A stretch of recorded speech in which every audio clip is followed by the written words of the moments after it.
Hello dear students. आज हम statics 10th class की स्टैटिक्स जो है सांख्यिकी उसकी स्टडी करेंगे। तो सबसे पहले इसका बेसिक अपन जान लेते हैं। तो स्टैटिक्स या सांख्यिकी में तीन चीज़ें हैं, तीन चीज़ पढ़ेंगे, तीन तरह के प्रश्न बनते हैं। पहला माध्य का बनता है जिसको मीन बोलते हैं इंग्लिश में, और इसका जो संकेत है दर्शाने का वो है एक्स बार। और माध्य के अंदर कुल 5 प्रकार के प्रश्न बनते हैं, इस पर हम आगे चर्चा करेंगे। इसी तरह दूसरा जो प्रकार है वो माध्यिका का है। माध्यिका या माध्यक दोनों का एक ही मीनिंग है। इसको मीडियन बोलते हैं इंग्लिश में, और इसको दर्शाने के लिए एम प्रयोग करते हैं। और इसमें भी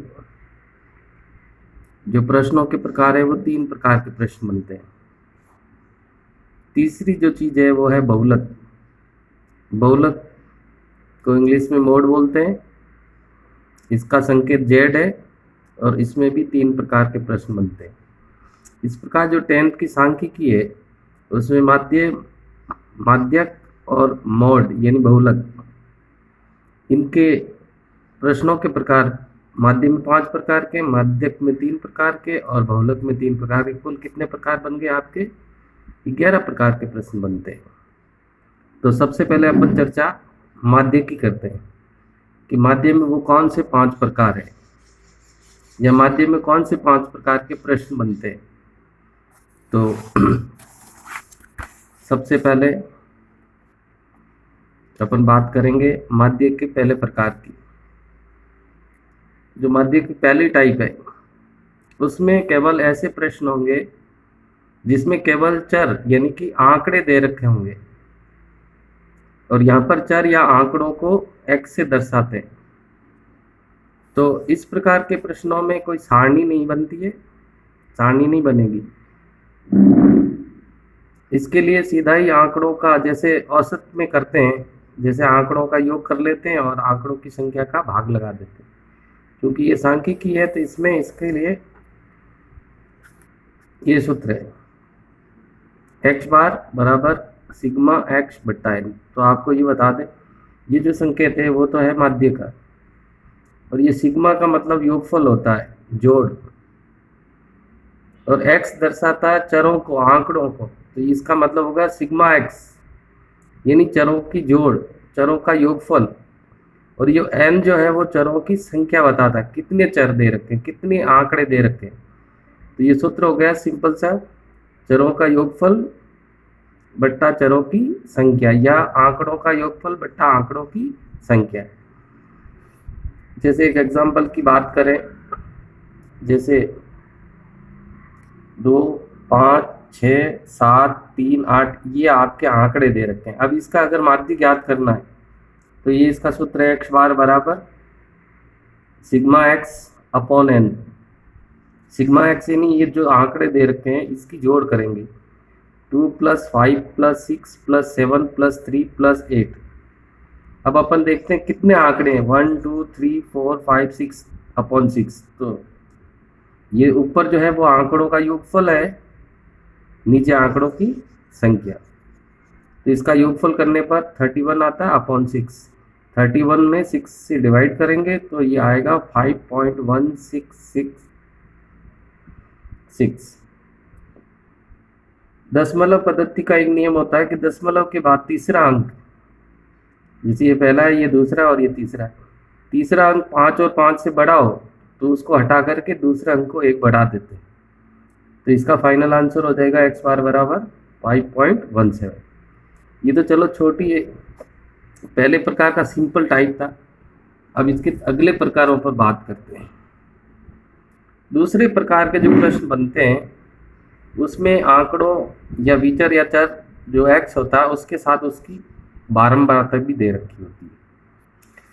और जब बारंबारता दे रखी होती है तब आपको एक सारणी बनानी पड़ेगी जिसको आपको एफ एक्स सारणी के नाम से याद रखना है। एफ एक्स सारणी के 3 कॉलम होते हैं, एक्स कॉलम, एफ कॉलम और एफ एक्स कॉलम। एक्स में दिए गए आंकड़े ये नीचे आ जाते हैं, एफ के कॉलम में एफ बारंबारता आ जाती है, और बारंबारता की जो जोड़ करते हैं जिसको सिग्मा एफ बोलते हैं वो यहाँ आ जाती है। ये एफ एक्स कॉलम कैसा आता है, एक्स और एफ को इंटू करते हैं तो एफ एक्स आ जाता है, फिर एफ एक्स की भी यहाँ जोड़ करते हैं उसको सिग्मा एफ एक्स बोलते हैं। इस प्रकार इसका जो सूत्र होगा, इसमें और इसमें क्या चेंज है देखना, इसमें एफ नहीं था तो नहीं है, इसमें एफ आ गया तो ऊपर देख लो इस फॉर्मूले में यहाँ पर क्या यूज हो गया, सिग्मा एफ एक्स, और अपॉन में हो गया सिग्मा एफ, एन की जगह सिग्मा एफ हो गया। तो यहाँ से जो प्राप्त होगी प्रैक्टिकल क्वेश्चन अपन बाद में लेंगे, सिग्मा एफ एक्स बट्टा सिग्मा एफ, इस फॉर्मूले से इसको सॉल्व करते हैं। जैसे ये क्वेश्चन इस प्रकार से होगा, एक एक्स दे रखा, एक्स की ये वैल्यूज दे रखी है और उसके साथ बारंबारता की ये वैल्यूज दे रखी। अब अपन बात करते हैं तीसरे टाइप की। तीसरे टाइप में जो क्वेश्चन बनता है वो ऐसा प्रश्न होता है जब उसमें ये आंकड़े चर या विचर नहीं होकर के उनका ग्रुप होता है, समूह होता है, जिसको कि वर्ग बोलते हैं। वर्ग के साथ उसकी बारंबारता भी उस वर्ग की दे रखी होगी, तो उसमें जो टेबल बनेगी वो भी एफ एक्स सारणी कहलाती है, परंतु कॉलम इसमें एक्स एफ और एफ एक्स था, इसमें भी एक्स एफ और एफ एक्स है, लेकिन यहाँ पर आपके प्रश्न में क्या मिलेगा, आपको वर्ग मिलेगा। तो वर्ग और इसी वर्ग से आपको एक्स फाइंड करना पड़ेगा, जो कि बोलते हैं मध्य बिंदु एक्स या mid point of class interval. यहाँ जो वर्ग होगा उसका बीच का मान जो है वो एक्स होगा। बाकी प्रश्न वैसा ही है, एफ इसमें होगा और एक्स और एफ की वैल्यूज को गुणा करेंगे तो एफ एक्स आ जाएगा, फिर वही एफ की टोटल और एफ एक्स की टोटल, एफ की टोटल को सिग्मा एफ और एफ एक्स की टोटल को सिग्मा एफ एक्स बोलते हैं। इसका फॉर्मूला क्या हो जाएगा, एक्स बार बराबर सिग्मा एफ एक्स बट्टा सिग्मा एफ, यानी यही वाला फॉर्मूला इसमें अप्लाई होगा। तो प्रश्न में देख लो, यहाँ पर एक्स की वैल्यू इस तरह से दे रखी, वर्ग में वर्ग होगा 0 से 10 या जो भी है, 10 से 20, 20 से 30, 30 से 40, 40 से 50, ये वर्ग कहलाते हैं। और इसमें ये सिंगल नंबर है, बारंबारता ये इस तरह से दे रखी होगी। इसका प्रैक्टिकल क्वेश्चन अपन बाद में लेंगे। अभी हम चौथे प्रकार की बात कर लेते हैं। चौथे प्रकार का क्या प्रश्न बनता है चौथे प्रकार में कल्पित माध्य विधि से माध्य निकालने का मेथड है। इसमें आपको जो सारणी याद रखनी है उसको एफडी सारणी बोलते हैं। इस सारणी में और इस सारणी में क्या अंतर है, यहाँ पर वर्ग है, इसमें भी वर्ग है, मध्य बिंदु एक्स इसमें भी होता है, इसमें भी होता है। इसमें यह कॉलम एक अलग से निकालना पड़ता है, ये एडिशनल हो गया। विचलन, विचलन का सामान्य अर्थ होता है अंतर, डिफरेंस, डेविएशन बोलते हैं इसको, जो x माइनस ए फॉर्मूले से निकलता है। ए का मतलब होता है कल्पित माध्य, कोई माध्य अपन कल्पित कर लेते हैं, मान लेते हैं, वो x जो यहाँ वैल्यू आएगी उसमें से माइनस होगा। फिर f और या d और ये f दोनों का इंटू करने से एफ डी आ जाता है। f की जोड़ को सिग्मा एफ डी की जोड़ को सिग्मा एफ डी, और इसका जो फॉर्मूला होता है वो होता है x बार बराबर a plus sigma F D बट्टा सिग्मा एफ, यानी इसी फॉर्मूले को ध्यान दो, एफ एक्स की जगह यहाँ एफ डी आ गया और यहाँ पर आगे ए प्लस हो गया। अब अपन क्वेश्चन की टाइप जो है वो इस तरह की भी हो सकती है और ऐसी भी हो सकती है। अब अपन अंतिम पांचवा प्रकार है उसकी बात करते हैं। पांचवा जो प्रकार है वो पद विचलन विधि है। इसमें आपको सारणी याद रखनी एफ यू सारणी, जबकि इसमें कल्पित माध्यम कौन सी थी, एफ डी सारणी।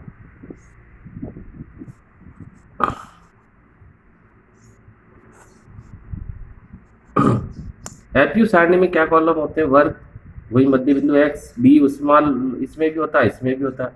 फिर एफ, यहाँ पर एक नया कॉलम फाइंड करेंगे, यू बराबर होता है एक्स माइनस ए अपॉन एच। ये एक्स माइनस ए तो ये बी का वैल्यू हो गया, डी है ये एक्चुअली, और अपॉन में एच, एच जो होता है वो वर्ग अंतराल होता है, ये वर्ग जो दे रखा है उसका अंतराल। फिर एफ और इस u को इंटू करने से, गुणा करने से एफ यू आ जाता है। एफ की टोटल को सिग्मा एफ और एफ यू की टोटल को सिग्मा एफ यू बोलते हैं। इसका फार्मूला जो है वो इसमें और इसमें देख लो तुलनात्मक। इसका है A plus sigma F D बटा सिग्मा, और इसका है A plus sigma F U upon sigma F into H, या ये प्लस हो गया यहाँ पर, बी की जगह यू आ गया और एच से इंटू हो गया। तो इस तरह से ये जो है 5 प्रकार के क्वेश्चन हो गए। पहला केवल आंकड़ों वाला, फिर आंकड़े के साथ बारंबार था, फिर वर्ग के साथ बारंबार था, फिर कल्पित माध्य विधि, फिर पद विचलन विधि। ये 5 प्रकार के अपन प्रैक्टिकल क्वेश्चन करेंगे। सबसे पहले जो अपन बात कर रहे थे कि जी आंकड़े दे रखे हैं तो उससे माध्य कैसे ज्ञात करते हैं, खाली आंकड़े वाले, तो आंकड़ों का जोड़ करके उसमें उसकी संख्या का भाग लगा देते। इसका एक क्वेश्चन ऐसे भी बन सकता है कि यदि 5 7 6 4 x 5 8 का माध्य 7 है, यानी इसका ये आंकड़े दे रखा है, इसका आंसर भी दे रखा 7, तो ये गायब, यानी ये जो आंकड़ा है ये पता नहीं है, इसकी वैल्यू ज्ञात करनी। तो कैसे ज्ञात करेंगे? इक्वेशन की टाइप क्या है? क्वेश्चन की टाइप है वही आंकड़े वाला। तो आंकड़े में कौन सा फॉर्मूला लगता है? माध्य x बार बराबर सिग्मा x बट्टा n। तो माध्य की वैल्यू दे रखी 7, माध्य के स्थान पर आ जाएगी। सिग्मा x यानी दिए गए आंकड़ों की जोड़ करनी है, तो 5 plus 7 plus 6 plus 4 plus x plus 5 plus 8। अब कितने आंकड़े? 1 2 3 4 5 6 7, तो 7 अपॉन 7 आपको पता है क्रॉस मल्टीप्लाई होता है, 7 इंटू 7 हो गया 7 7 49। उधर इधर इसकी जोड़ कर लेते, जोड़ करने पर आएगा 35, लेकिन ये x है वो क्या रहेगा? प्लस में, यानी इधर आ गया 35 प्लस x। ये 7 का 7 से तिरछा गुणा हो गया, 7 7 गुण 50। 35 को पक्षांतर करेंगे तो गुण 50 की तरफ चला जाएगा, तो गुण 50 माइनस 35 हो गया। तो x की वैल्यू क्या हो गई? गुण 50 में से 35 घटाने पर कितना आता है? 14। तो x जो गायब नंबर है, गायब चर है, गायब विचर है, आंकड़ा जो है, उसकी वैल्यू क्या हो जाएगी? 14। तो ये अपना पहला लेसन है। नेक्स्ट सेकंड पार्ट में आपको इसका टाइप 2, टाइप 3, टाइप 4 और 5 के क्वेश्चन समझाए जाएंगे। तो स्टूडेंट्स इसको बार बार 2-3 बार इस वीडियो को देखें, अच्छे से इसकी बेसिक समझें, फिर आपको अगली सीरीज में आगे के क्वेश्चन बताए जाएंगे। Thank you.